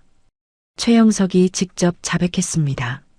19년 전에 회장님 아들분과 며느리분을 제거하기 위해 교통사고를 조작했다고요. 전화기를 꽉 쥔 한태산의 손등에 핏줄이 불끈 솟았고 온몸이 사시나무처럼 떨렸어요. 브레이크를 조작해서 강에 빠뜨렸고 당시 3살이었던 민우 씨는 기적적으로 살아남아 하류로 떠내려간 것 같습니다. 저는 듣고 있던 중에 머리가 하얗게 되었어요. 정말로 최영석이 제 부모님을 죽인 원수였구나. 그 자식이 내 아들과 며느리를. 한태산이 책상을 주먹으로 쾅 치며 일어났고 눈에서 분노의 눈물이 흘러내렸어요. 19년 동안 내 옆에서 형님이라고 부르면서 그런 짓을 해놨다니. 한태산의 목소리가 메어졌습니다. 저도 가슴이 미어지는 것 같았어요. 그날 오후 태성그룹 긴급 이사회가 소집됐습니다. 이사들이 하나둘 회의실에 모여들었고 모두들 심각한 표정을 지고 있었어요. 오늘 이사회를 긴급 소집한 이유는 다들 아시겠지만 한태산이 이사회 테이블에 앉아 말했습니다. 목소리에 차가운 분노가 서려 있었어요. 최영석을 태성그룹에서 영구 축출하고 모든 직책을 박탈하기로 결정합니다. 그리고 최영석과 연관된 측근들도 일괄해고 조치하겠습니다. 이사들이 고개를 끄덕이며 동의했고 만장일치로 가결됐어요. 이틀 후 한태산은 저를 회장실로 불렀습니다. 민우야, 이제 정식으로 너를 태성가의 후계자로 발표할 때가 됐다. 한태산이 제 어깨에 손을 올리며 말했어요. 언론에 공개하고 그룹 임직원들에게도 알려야지. 할아버지, 제가 준비가 됐을까요? 아직 많이 부족한데. 제가 걱정스럽게 말하자 한태산이 미소를 지었습니다. 너는 이미 충분히 증명했어. 내 목숨을 구해줬잖아. 그리고 의대 수석 합격자가 부족하다는 게 말이 되나? 사흘 후 태성그룹 본사 대회의실에서 공식 기자회견이 열렸습니다. 수십 명의 기자들이 카메라와 마이크를 들고 몰려왔고 플래시가 번쩍번쩍 터졌어요. 한태산이 연단에 서서 마이크를 잡았습니다. 오늘 이 자리는 태성그룹에 있어서 매우 특별한 의미가 있습니다. 19년 전 교통사고로 잃었다고 생각했던 제 손자 한민우가 살아서 돌아왔습니다. 기자들이 웅성거리기 시작했고 카메라 셔터 소리가 요란하게 들렸어요. 그리고 오늘부로 한민우를 태성그룹의 공식 후계자로 발표합니다. 저는 긴장한 마음으로 연단에 올라갔어요. 수많은 기자들이 저를 바라보고 있었습니다. 안녕하세요. 한민우입니다. 제 목소리가 떨렸지만 최대한 당당하게 말했어요. 할아버지와 함께 태성그룹을 더욱 발전시키고 모든 직원들이 행복하게 일할 수 있는 회사를 만들겠습니다. 기자들이 박수를 쳤고 플래시가 더욱 밝게 터졌어요. 그날 저녁 뉴스에서 이 소식이 톱뉴스로 보도됐습니다. 태성그룹 한태산 회장의 손자가 19년 만에 극적으로 돌아왔습니다. 최영석 부회장의 살인 음모를 막고 할아버지의 생명을 구한 한민우 씨가 공식 후계자로 발표됐는데요. 전 국민의 관심이 집중됐고 인터넷에서도 화제가 됐어요. 다음 날 제가 일했던 태성 베이커리 신촌점에는 사람들이 구름처럼 몰려들었습니다. 재벌가 손자가 일했던 곳이라며 구경 오는 사람들이었어요. 김 매니저가 저에게 전화를 걸었습니다. 민우야, 아니 이제 뭐라고 불러야 하지? 사장님이라고 해야 하나? 김 매니저의 목소리가 어색했어요. 그냥 민우라고 불러주세요. 저는 여전히 똑같은 사람이에요. 우리가 같이 일했던 그 조용한 알바생이 재벌가 손자였다니. 아직도 믿어지지 않아. 동료들도 모두 놀라워했고 언론 인터뷰 요청이 쏟아졌어요. 이틀 후 한태산과 저는 함께 아버지의 묘소를 찾아갔습니다. 19년 만에 할아버지와 손자가 함께 찾아가는 자리였어요. 묘비 앞에서 한태산이 무릎을 꿇고 앉았고 저도 옆에 앉았습니다. 진우야, 미영아. 19년 만에 민우를 찾았다. 한태산의 목소리가 떨렸어요. 그리고 너희를 죽인 원수도 응징했어. 한태산이 눈물을 흘리며 말했습니다. 이제야 우리 가족이 완성됐구나. 저도 눈물이 났어요. 처음으로 부모님 곁에서 할아버지와 함께 있다는 게 실감났습니다. 아빠, 엄마, 저 잘 살고 있어요. 할아버지가 저를 정말 잘 돌봐주세요. 한편 구치소에 수감된 최영석은 차가운 독방에서 이를 갈고 있었어요. 모든 것이 내 것이었는데 19년 동안 내가 쌓아 올린 모든 게. 최영석이 주먹으로 벽을 치며 중얼거렸습니다. 그 자식만 없었다면, 민우 그 자식만 죽었다면. 하지만 이미 모든 게 끝난 상황이었어요. 최영석의 측근들도 하나둘법의 심판을 받게 됐고 그가 쌓아 올린 권력은 완전히 무너졌습니다. 그날 밤 저는 할아버지와 함께 저녁을 먹으며 말했어요. 할아버지, 이제 정말 새로운 시작이네요. 그래, 민우야. 우리 할아버지와 손자의 진짜 시작이지. 한태산이 제 손을 꽉 잡으며 미소를 지었습니다. 창밖으로는 따뜻한 저녁 노을이 지고 있었고 마침내 19년 만에 모든 진실이 밝혀진 하루였어요. 그날 새벽 5시경이었습니다. 저는 잠이 오지 않아서 근처 24시간 편의점에 우유를 사러 나갔어요. 차가운 새벽 공기가 뺨을 스쳤고 가로등 불빛만이 적막한 골목길을 비추고 있었습니다. 집안에 가만히 누워 있는 것보다 이렇게 나와서 걸어야 숨이 좀 쉬어지는 것 같았어요. 편의점에서 우유를 사고 나오는데 뒤에서 갑자기 부르르르 하고 엔진 소리가 들렸어요. 저는 본능적으로 뒤를 돌아봤습니다. 검은색 승용차 한 대가 헤드라이트를 번쩍이며 제게 돌진하고 있었어요. 뭐야? 위험해. 저는 옆으로 몸을 날렸습니다. 그 순간 차가 제가 서 있던 자리를 지나쳐 아파트 담벼락을 꽝 하고 들이받았어요. 타이어 타는 냄새와 함께 하얀 연기가 피어올랐습니다. 귀가 멍해지고 심장이 목까지 튀어나올 것처럼 뛰고 있었어요. 운전석에서 헬멧을 쓴 남자 2명이 비틀거리며 나왔어요. 한 명은 이마에서 피를 흘리고 있었고 다른 한 명은 팔을 부여잡고 있었습니다. 젠장, 실패했어. 놈이 피했잖아. 그중 한 명이 거친 목소리로 중얼거렸어요. 어떻게 하지? 이대로 가면 안 되는데. 일단 여기서 벗어나자. 들키면 큰일이야. 두 남자는 서둘러 현장을 떠났습니다. 저는 온몸이 사시나무처럼 떨렸어요. 가슴이 쿵쾅쿵쾅 뛰어서 숨을 제대로 쉴 수가 없었습니다. 정말로 누군가 저를 죽이려고 한 거였어요. 이건 우연한 사고가 아니고 분명히 저를 노린 공격이라는 생각이 들었어요. 저는 떨리는 손으로 한태산 할아버지에게 전화를 걸었습니다. 여보세요? 민우야, 새벽에 무슨 일이야? 한태산의 걱정스러운 목소리가 들려왔어요. 할아버지, 큰일 났어요. 누군가 저를 차로 치려고 했어요. 그냥 스친 게 아니고 아예 저만 보고 달려왔어요. 제 목소리가 떨렸습니다. 뭐라고? 지금 어디 있나? 아파트 앞인데 차가 담벼락에 박혀 있어요. 운전자들은 도망갔고요.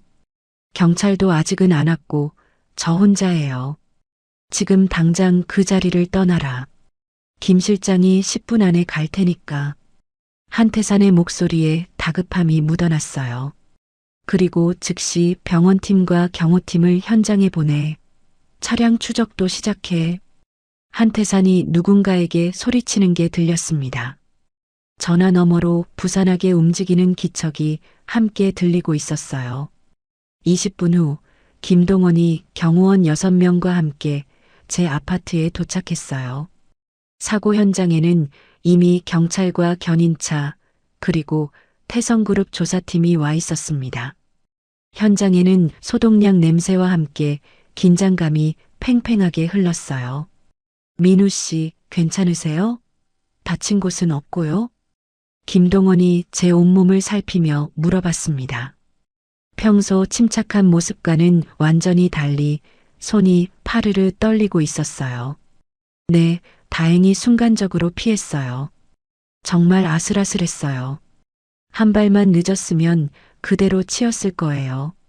차량 번호는 확인했습니다. 지금 긴급 추적 중이에요. 김동원이 휴대폰을 꽉 쥐며 말했어요. 1시간 후 김동원의 휴대폰이 따르르르 울렸습니다. 네, 조사 결과 나왔나요? 김동원이 전화를 받더니 얼굴이 새하얗게 질렸어요. 손으로 이마를 짚으며 고개를 저었습니다.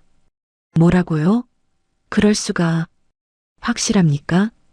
김동원의 목소리가 떨렸어요. 네, 즉시 회장님께 보고드리겠습니다. 전화를 끊고 김동원이 저를 바라봤습니다. 입술이 바들바들 떨리고 있었어요. 민우 씨, 차량 추적 결과가 나왔는데 소유주가 최영석 부회장과 연결된 페이퍼 컴퍼니 명의입니다. 제 심장이 발밑까지 쿵 떨어지는 것 같았어요. 역시 집안에서 벌어지는 일이구나 하는 생각이 머릿속을 스쳤습니다. 2시간 후 태성그룹 본사 60층 회장실이었습니다. 한태사는 창가에서 주먹을 꽉 쥐고 서 있었어요. 온몸이 분노로 부들부들 떨리고 있었습니다. 회장실 안에는 찬바람이 돌고 있었고 한태산의 거친 숨소리만 들렸어요. 김 실장, 즉시 형석을 불러. 당장? 네, 바로 연락드리겠습니다. 한태산의 목소리가 얼음장처럼 차가웠습니다. 30분 후 회장실 문이 똑똑 소리를 내며 열렸어요. 최영석이 들어왔습니다. 평소와 다름없는 여유로운 미소를 띠고 있었지만 눈가가 미세하게 경련하고 있었어요. 형님, 이른 아침에 급하게 부르셔서 무슨 일이신지요? 최영석이 가죽 의자에 앉으며 다리를 꼬았습니다. 하지만 손가락이 의자 팔걸이를 톡톡 두드리고 있었어요. 한태산이 천천히 돌아섰습니다. 눈빛이 칼날처럼 차가웠어요. 형석아, 내가 묻는 말에 정직하게 대답해라. 물론이죠, 형님. 무엇이든지. 최영석이 고개를 끄덕이며 말했어요. 하지만 목소리에 미세한 떨림이 섞여 있었습니다. 감히 내 손자를 건드렸느냐? 한태산의 목소리가 회장실 전체에 울렸어요. 최영석의 눈동자가 순간 흔들렸습니다. 하지만 즉시 억지로 놀란 표정을 지으며 벌떡 일어섰어요. 네, 무슨 말씀이신지. 민우에게 무슨 일이 생겼나요? 전 아무 얘기도 못 들었는데요. 최영석이 눈을 크게 뜨며 물어봤습니다. 하지만 턱이 미세하게 경련하고 있었어요. 새벽에 누군가 민우를 차로 치려고 했어. 한태산이 책상을 주먹으로 쾅 치며 말했어요. 책상 위에 펜꽂이가 덜컹거렸습니다.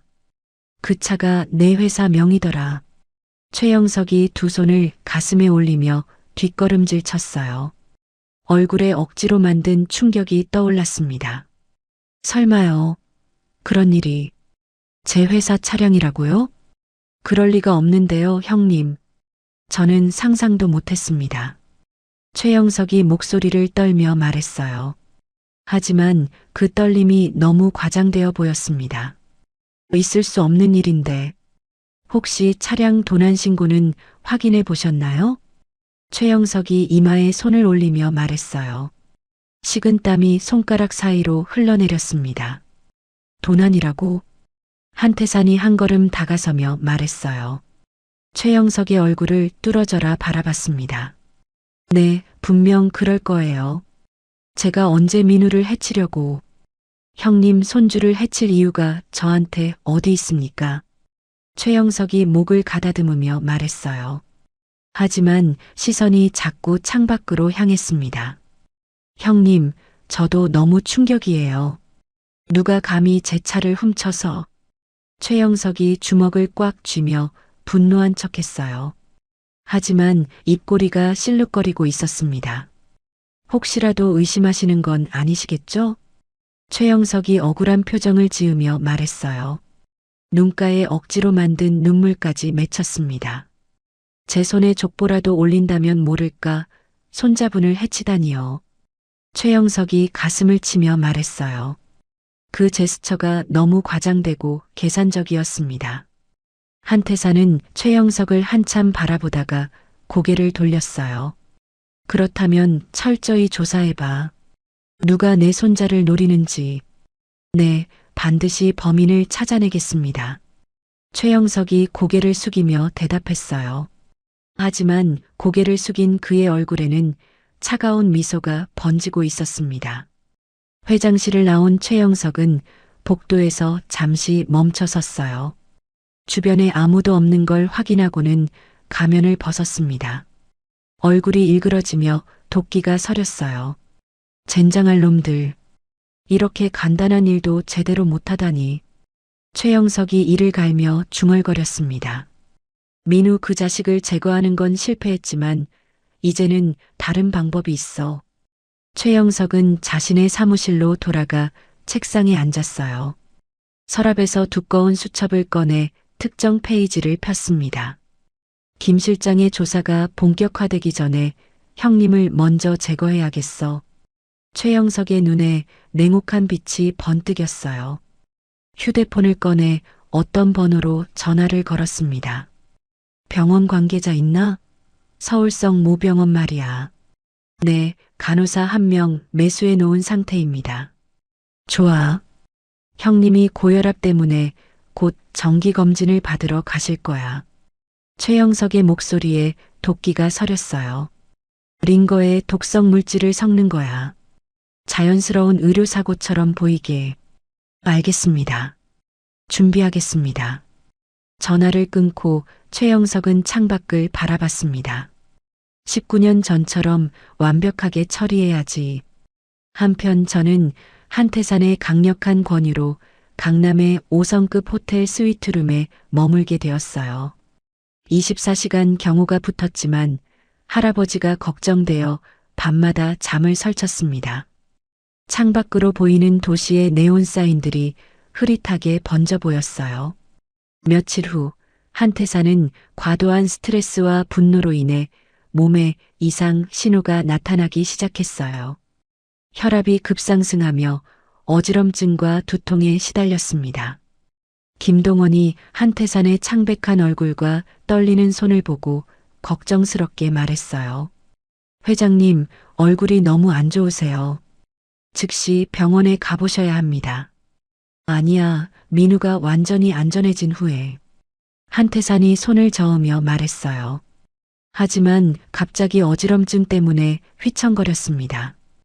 회장님, 김동원이 급히 한태산을 부축했어요. 이대로는 안 됩니다. 정기검진이라도 받으셔야 해요. 민우 군도 지켜야 하고 회사도 지켜야 하시니까 몸부터 챙기셔야 합니다. 한태사는 결국 김동원의 간청에 못 이겨 서울성 모병원에 가기로 했습니다. 그 소식을 들은 최영석은 사무실에서 섬뜩하게 웃었어요. 드디어 완전 범죄의 기회가 왔군. 최영석은 즉시 병원 내부자에게 연락해 세밀한 실행 계획을 완성했습니다. 이틀 후 한태산이 과로와 스트레스로 인한 급성 혈압 상승으로 서울성 모병원에 입원했어요. 그 소식을 들은 저는 할아버지의 안전이 걱정되어 호텔에서 급히 병원으로 향했습니다. 그때 저는 전혀 몰랐어요. 병원이 가장 위험한 전쟁터가 될 거라는 것을, 그리고 할아버지의 생명이 신락같이 위험해질 거라는 것을 말이에요. 새로운 꿈. 6개월이 흘렀습니다. 저는 태성그룹 부회장으로 정식 취임했고 동시에 의학 공부도 계속하기로 결심했어요. 한태사는 제 꿈을 적극 지원하겠다고 약속했습니다. 민우야, 사업도 중요하지만 내 꿈도 포기하면 안 돼. 한태산이 부회장 취임식 다음날 아침에 말했어요. 의사가 되고 싶다고 했잖아. 그 꿈도 꼭 이뤄야지. 할아버지, 정말 괜찮을까요? 부회장 일도 해야 하는데 공부까지. 제가 걱정스럽게 말하자 한태산이 웃으며 고개를 저었습니다. 뭐 어려워? 시간 관리만 잘하면 둘 다 할 수 있어. 첫 번째로 제가 한 일은 태성 베이커리 직원들의 복지를 대폭 개선하는 것이었어요. 최저시급을 업계 최고 수준으로 올렸고 이 소식이 언론에 보도되면서 큰 화제가 됐습니다. 김 매니저가 저에게 전화를 걸어왔어요. 민우야, 아니 부회장님, 이게 정말이야? 시급이 이렇게 많이 올랐다고? 김 매니저의 목소리에 흥분이 가득했습니다. 당연하죠. 저도 거기서 일해봤으니까 얼마나 힘든지 알아요. 직원들이 모두 울고 있어. 감동의 눈물로 말이야. 그리고 매월 한 번씩 제가 일했던 매장들을 돌아보며 현장 직원들과 소통하는 시간을 가졌어요. 이런 모습이 언론에 보도되면서 현장형 경영인이라는 평가를 받았습니다. 한태사는 저에게 그룹 경영의 모든 방법을 전수하기 시작했고 5년 후 완전한 경영권 이양을 목표로 체계적인 후계자 교육을 시작했어요. 민우야, 경영이라는 건 결국 사람을 다루는 일이야. 한태산이 회장실에서 저에게 설명했습니다. 숫자도 중요하지만 직원들의 마음을 얻는 게 더 중요해. 그래서 네가 현장을 다니는 게 정말 좋은 일이야. 저는 틈틈이 의과대학에서 청강을 했고 의학 공부를 이어갔어요. 재벌 후계자이면서 의사를 꿈꾸는 청년으로 젊은이들의 롤모델이 됐습니다. 대학교 선배가 저에게 말했어요. 민우야, 너 정말 대단하다. 부회장이라면서 어떻게 공부도 해? 시간만 잘 쪼개면 할 수 있어요. 꿈을 포기할 수는 없잖아요. 많은 학생들이 너를 보고 용기를 얻고 있어. 태성그룹의 주가는 제 후계자 발표 이후 꾸준히 상승했고 투자자들은 젊고 유능한 후계자에 대한 기대감을 드러냈어요. 증권가에서는 태성그룹이 새로운 전성기를 맞을 것이라는 전망이 나왔습니다. 저는 아버지의 묘소에 정기적으로 찾아가서 근황을 보고했고 한태산도 항상 함께 동행하며 3대가 함께하는 소중한 시간을 가졌어요. 아빠, 제가 이제 부회장이 됐어요. 묘비 앞에서 제가 말했습니다. 할아버지가 정말 잘 가르쳐 주셔서 많이 배우고 있어요. 한태산이 옆에서 고개를 끄덕이며 말했어요. 진우야, 민우가 정말 훌륭하게 자랐어. 너와 미영이가 자랑스러워할 거야. 편의점에서 함께 일했던 동료들과도 정기 모임을 갖기 시작했고 저는 항상 진심 어린 감사를 표했어요. 박 사장님이 저에게 말했습니다. 민우야, 네가 부회장이 됐다고 해서 달라진 게 하나도 없구나. 여전히 우리와 똑같이 대해주고. 당연하죠. 저는 여전히 그때 그 민우예요. 제가 웃으며 대답했어요. 여러분 덕분에 힘든 시간을 견딜 수 있었거든요. 한태사는 요즘 회고록을 쓰고 있었고 그 안에서 저에 대한 이야기를 자주 언급했어요. 19년 만에 찾은 손자가 내 생의 마지막 선물이다. 한태산이 서재에서 원고를 쓰며 중얼거렸습니다. 민우와 함께하는 모든 순간이 행복하다.